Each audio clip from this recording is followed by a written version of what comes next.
कैसे हैं मेरे प्यारे बच्चों। ईश्वर की कृपा से आप सारे अच्छे होंगे और मैं भी एकदम ठीक हूँ।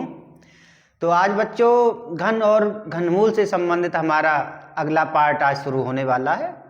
तो जिसके अंतर्गत हम कुछ जैसे भाषा के अंतर्गत कुछ प्रश्न आते हैं उनको कैसे हल करते हैं ये जानेंगे। तो जैसे पहला क्वेश्चन इसमें दिया गया है, ध्यान से समझना। एक घनाकार कंपोस्ट खाद के गड्ढे का आयतन 13.824 मीटर क्यूब है। इस मीटर क्यूब की जगह पे वो घन मीटर भी दे सकता है। गड्ढे की गहराई ज्ञात कीजिए। ठीक है, एक गड्ढा है और वो गड्ढा किसके आकार का है? घन के आकार का है। किसके आकार का है? घन के आकार का है। घन एक ऐसी आकृति होती है जिसकी तीनों भुजाएं बराबर होती हैं। तीनों भुजाएं बराबर होती हैं। ऐसी आकृति का एक गड्ढा है और उसका जो आयतन है वो ये दिया गया है और उसकी एक भुजा की या गहराई की वो नाप है, उसको ज्ञात करने के लिए कह रहा है। एक बार और दोबारा से पढ़िए।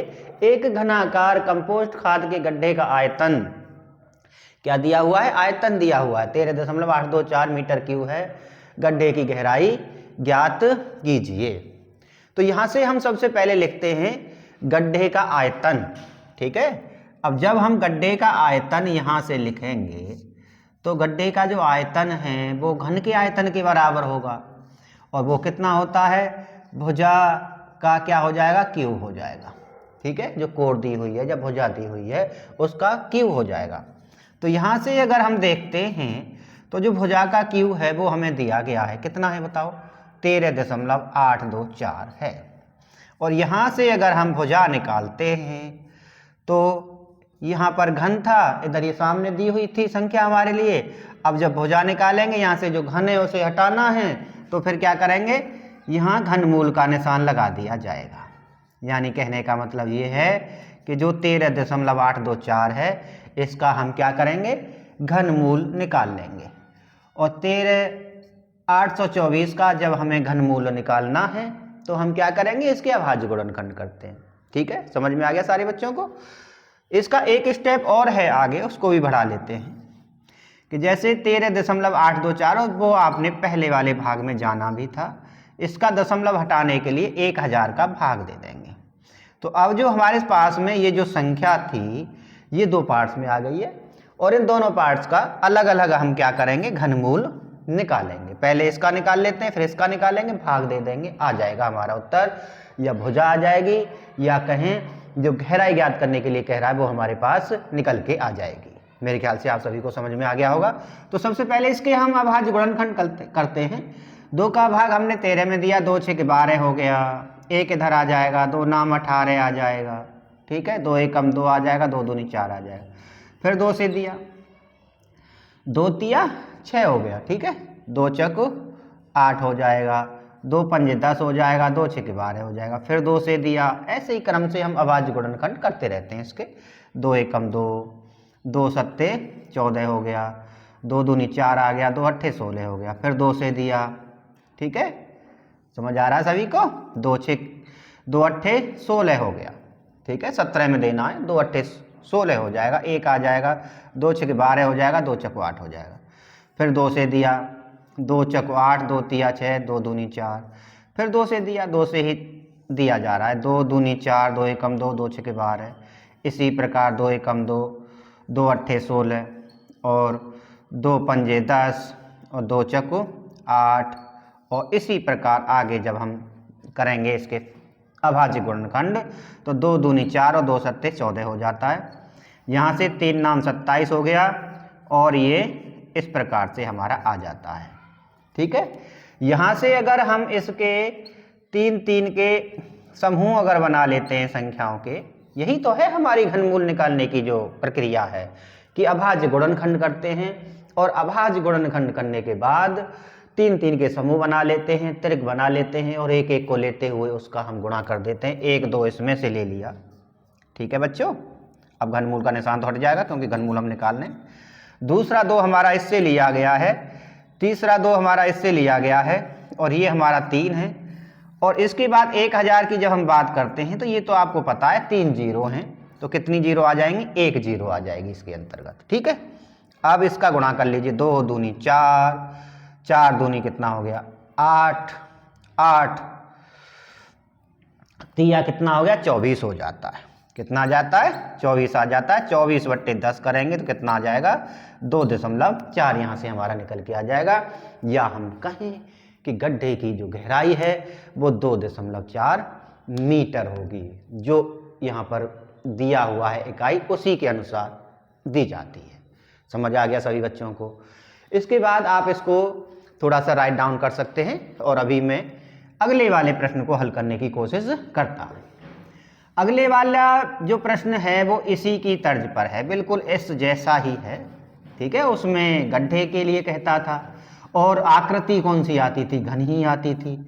इसमें आकृति जो है घन के लिए ही कह रहा है और घन के आयतन के लिए ही कह रहा है। ठीक है, और इसके अलावा इसमें जो कह रहा है वो क्या है, घनाकार बक्से की कह रहा है।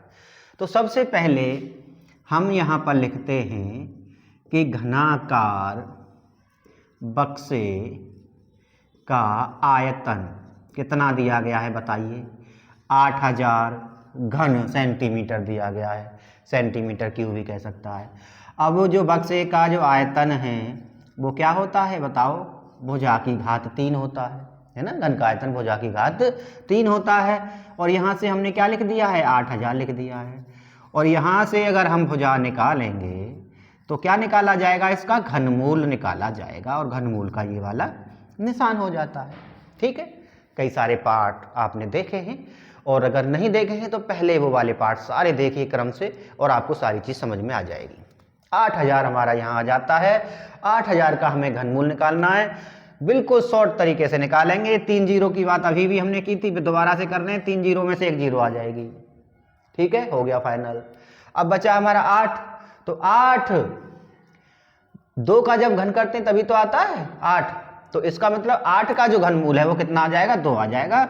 और इसकी जो भुजा है वो कितनी हो जाएगी 20 सेंटीमीटर यहाँ से हो जाती है। और मेरे ख्याल से आपको समझ में आ गया होगा।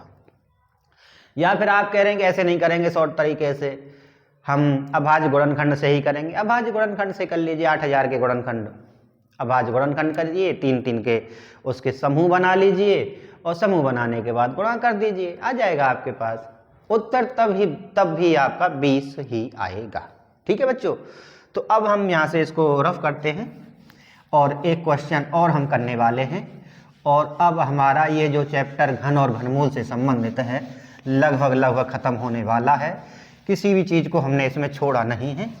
और अब इसके बाद आपकी बारी है कि आप इसको अभ्यास करेंगे अच्छे से अच्छे, और अभ्यास करने के साथ साथ इसको सीखेंगे। 54.872, ठीक है, एक संख्या दी गई है। इससे पहले वाले पार्ट में भी हमने दशमलव वाली संख्याओं का घनमूल निकाला था। एक प्रश्न और हम करते हैं, उसके बाद आपको सारी चीज़ें समझ में आ जाएंगी। इसका घनमूल निकालना है, कई प्रकार से वो दे सकता है, का घनमूल निकालिए, या फिर वो सीधा सीधा यहाँ से इतना निशान बना के दे देता है कि करो हल इसको। ठीक है, कोई बात नहीं। 54.872 में दशमलव को हटाया जाता है, पहले 1000 का भाग हो जाएगा। ठीक है, समझ आ गया सभी बच्चों को। ये लो भाई, इसके बाद की प्रक्रिया क्या है आप जानते हैं। ऊपर वाली जो संख्या है उसका घनमूल निकाल लीजिए, इसी प्रकार नीचे वाली जो संख्या है उसका भी घनमूल निकाल लीजिए। और 54,872 का जब हम घनमूल निकालेंगे, ठीक है, तो हम क्या करेंगे, इसके अभाज्य गुणनखंड करेंगे। क्या करेंगे, इसके हम अभाज्य गुणनखंड करेंगे। तो देखो जल्दी जल्दी करते हैं। इसके संख्या है हमारी 54,872, 2 का भाग जाएगा, दिखाई दे रहा है अंतिम अंक। तो 2 का जब भाग हम इसमें देंगे तो ये हो जाएगा हमारा 2 दूनी 4। भाग जो है सावधानी पूर्वक देना है, नहीं तो गलती हो गई तो फिर पूरा सवाल गलत हो जाता है। 2 दूनी 4, 1 इधर आ जाएगा, 2 सत्ते 14 हो जाएगा, 2 चक्कू 8 हो जाता है। ठीक है, और 2 तिया 6 हो जाएगा, 2 छक्के 12 हो जाएगा।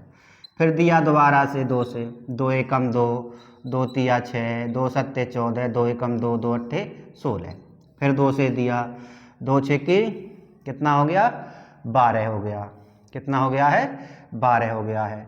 इसके बाद एक इधर आ जाएगा, 2 अट्ठे 16 हो जाएगा, एक इधर आ जाएगा, 2 पंजे 10 हो जाएगा, और 2 नाम कितना हो जाएगा 18 हो जाएगा। 6, 8, 5, 9 हमारा यहाँ पर निकल के आ जाता है। ठीक है, और ये जो हमारा 6, 8, 5, 9 है, ये घन किसका होता है बताइए, ये 19 का घन होता है। किसका होता है 19 का होता है। तो फिर अब इसमें हम क्या करेंगे 19 से भाग दे देंगे। ठीक है, 19 से भाग दे देंगे तो इसके वर्ग के बराबर संख्या आ जाएगी 361 आ जाएगी। फिर 19 से देंगे तो 19 आ जाएगा, और ये हमारा इस प्रकार से निकल के आ जाता है। और यहाँ से अगर हम इसका अभाज्य गुणनखंडों को गुणा करते हैं, ठीक है, समूह बनाते हैं 3-3 संख्याओं के, और उसमें से संख्याओं को लेते हैं, तो एक 2 आ जाएगा, और एक क्या आ जाएगा हमारा 19 आ जाएगा, और इधर से तो पता ही है आपको कितना आ जाएगा 10 आ जाएगा। 19 दूनी कितना हो जाएगा 38 हो जाएगा, 38 बट्टे 10 आ जाएगा, और ये 3 दशमलव कितना आ जाएगा 8 आ जाएगा। ठीक है, मेरे ख्याल से सभी बच्चों को समझ में आ गया होगा। आगे 3 से 4 क्वेश्चन और हम करेंगे, और उसके बाद घन और घनमूल वाला चैप्टर हमारा खत्म हो जाएगा। आज के लिए धन्यवाद बच्चों।